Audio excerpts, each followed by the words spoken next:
humano é um ser que está em constante metamorfose, né? Quem não muda? Às vezes a gente ouve falar assim, fulano mudou, Beltrano mudou, eu gostaria de estar mudando, tenho medo dessa mudança. Não é verdade? Para agora para pensar, imagina um tempo atrás, vamos colocar muito tempo não, 6 meses. Algumas questões aí, será que você está vendo do mesmo jeito?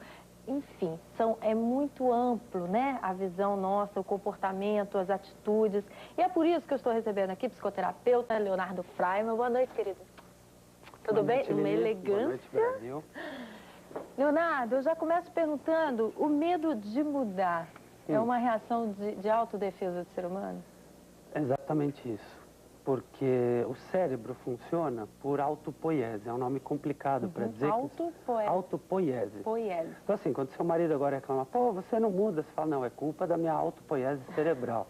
Não, explicando em termos mais simples, é o seguinte, o cérebro busca referências, o cérebro busca a ordem. Você já reparou, Lili, como a gente anda pondo nome nas ruas, nome nas pessoas, endereço, telefone, RG, e-mail, como a gente quer dar nome para as coisas? A gente passa por uma experiência, a gente vai lá e conta para o outro para organizar, para catalogar de alguma forma, porque a gente não consegue viver no caos. A gente tem que dar ordem. Todas as civilizações até hoje que existiram, elas precisaram dar ordem, elas precisaram criar rituais, criaram, por exemplo, um casamento, um bar mitzvah, um nascimento, um funeral.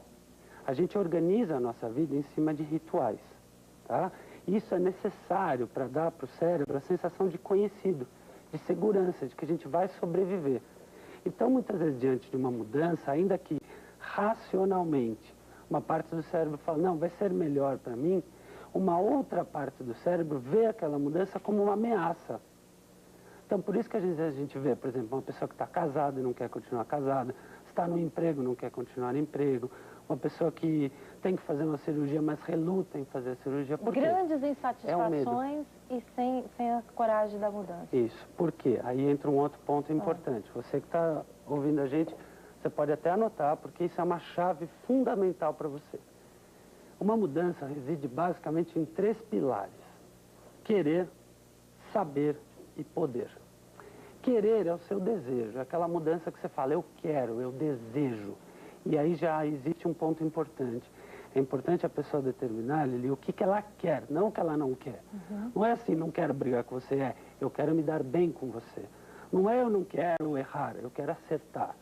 Então é focar toda a energia mental no sucesso, não em evitar o fracasso. Esse já é um ponto fundamental, definir o desejo. O segundo, que é às vezes uma parte difícil, que é saber como fazer. Quais os passos, o que eu preciso fazer em termos de comportamentos, o que eu preciso de recursos extras. É de dinheiro, é de apoio, é aprender uma habilidade, vamos dizer, eu me aposentei, eu vou precisar aprender uma profissão, inglês, quer dizer, o que eu vou precisar saber? E o terceiro ponto, e o mais difícil, Lili, é poder. É a sensação de que as pessoas podem mudar, de que elas não vão morrer, porque a sensação que eu ouço no consultório, Lili, de pessoas que vão fazer mudanças significativas, é um medo de morrer mesmo. E você que está ouvindo a gente, você quer saber a verdade? É mesmo. A gente morre, sim. A gente morre de uma fase dolorosa e nasce para uma fase nova. E às vezes as pessoas falam, poxa, mas Leonardo, mas eu não vou estar aí enfrentando o desconhecido. E é uma grande ilusão que a gente tem. Não tem o medo do desconhecido, sabia, Lili? Sabia que não existe o medo do desconhecido? A gente só tem medo do conhecido que a gente tende a replicar. Acesso não a tem ele, medo do... Porque você vai ter medo do que você conhece. Você tem medo do Brother, você lembra aquele livro? Você não tem medo do livro. Você tem medo daquilo que você conhece. Se eu te falar, você tem medo de um cachorro te morder a perna? Você sabe o que é isso. Então você tem medo. Você tem medo de Brabbles? Você tem medo de Brabbles? Não tem. Você tem medo de Brabbles? Não conhecemos. Então você não pode ter medo do que você conhece. Do que você não conhece. O medo que você muitas vezes tem, você que está ouvindo a gente, presta bem atenção nisso. É um medo de que aconteça de novo uma situação que já aconteceu lá atrás. Ontem, por exemplo, eu estava com um paciente que estava me falando, mas a minha namorada me faz tão bem, ela me trata tão bem, ela é tão bacana para mim, mas eu não posso sair com ela. Eu falei, hã? Como assim? Até eu fiquei falou, porque eu não sei viver com isso. Até hoje todas as minhas namoradas só me cacetaram. O que você diria para uma pessoa dessa? Vai devagar, mas vai. Se você tem uma piscina de água geladérrima, mas tem lá um diamante dentro da piscina, o que você faz? Fica parado? Se você acredita que aquele diamante é válido, você vai devagar, mas você vai. Não abandona um objetivo Leonardo, importante. e o que nos ajuda a mudar? Cumplicidade. Cumplicidade. Seja de um terapeuta, seja de um amigo, seja de Deus. Muitas vezes as pessoas só conseguem mudanças significativas rezando. Quando elas rezam e sentem que Deus está com ela, não importa quem ou o que você eleja que vai te dar força. Mas é que, lembra, querer, saber e poder. Às vezes a pessoa fala, eu não posso. E é o terapeuta ou é um amigo que vai pegar a pessoa como se fosse um copiloto, sabe, de um barco e falar, vai, você vai conseguir. Mas não é perigoso? Dependendo da pessoa que a gente esteja elegendo lá, pode dizer, não vai. Por isso que você tem que saber com quem você anda. Não é? Por isso que você tem que saber com quem você anda. E veja, os seus melhores amigos são aqueles que te falam as verdades. Não é aquele que te passa a bálsamo e fala, não, tudo bem. É aquele que te vê sofrendo ou errando e fala assim, não vou chatear ela, vou ser bonzinho. Não, o bom amigo é o espelho verdadeiro, é o espelho bom, é o espelho sincero. Esse amigo você pode contar. E o que leva a pessoa a abrir mão desse bem-estar para não poder mudar? O conhecido, o hábito. O cérebro busca o hábito. O cérebro tem um funcionamento, como eu falei, autopoético, inercial, contínuo. Se a gente não cria com uma absoluta disciplina e vontade, uma determinação para mudar, ele vai tender a buscar aquilo que ele sempre conhece. Ele vai tender sempre a usar as mesmas referências. Porque isso é um dado que fez a gente sobreviver. Veja, tem uma criancinha, está em casa, ela pôs o dedo na tomada, tomou um choque, o cérebro já aprende, fala, beleza, nunca mais vai pôr o dedo na tomada. A mudança de opinião é sinal de coragem ou de insegurança? Os dois, muitas vezes essa mudança de opinião está significando uma liberdade, tá? Então a pessoa mudou de uma situação ruim, ou ao contrário, ela está mudando, mas ela está naquele momento entre o antes e o depois, que é o momento da ansiedade, que é o momento mais difícil, porque ela não viveu nem a vantagem da nova situação e ainda está vivendo um pouco do ruim. Neste momento, às vezes, ela volta para trás, pelo hábito. Por isso que você vê pessoas que deixam de fumar e voltam, pessoas que emagrecem e voltam, que pessoas separam que separam e voltam. Pelo medo do conhecido.